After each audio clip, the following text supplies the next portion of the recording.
Greetings from the St. George Jacobite Church, Melbourne. The late Princess Diana's AIDS legacy is a testament to her compassion and advocacy for people living as outcasts in society.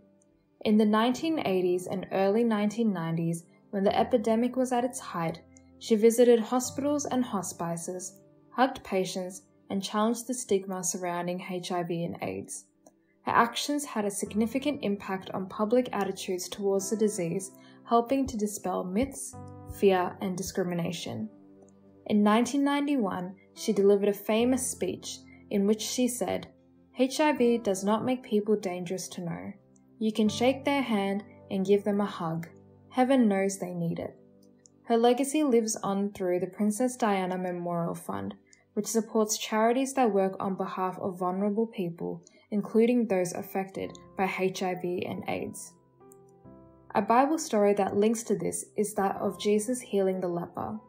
It is written in Matthew chapter 8, verse 1-4, Mark chapter 1, verse 40-45, and Luke chapter 5, verse 12-16, that as Jesus was coming down from a mountain, a man with leprosy approached him and said, "Lord, if you are willing, you can make me clean." Jesus put out his hand and touched him, saying, "I am willing, be cleansed." Immediately the man's leprosy was cleansed. Leprosy is a disease that causes painful and visually unappealing lesions on the skin. During Jesus' time, those with the disease were extremely ostracized and treated as subhuman. Therefore Jesus, someone who is known as the King of Kings, touching the leper was a radical and countercultural act. Jesus was not made unclean by touching the leper, but his pureness was able to completely cleanse the man, therefore reviving one of society's most marginalized.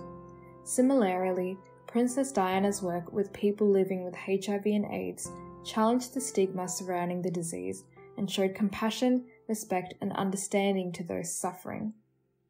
As humans who live in a society where there are certain norms we have internalized, we tend to discriminate against those whose characteristics don't align with these standards.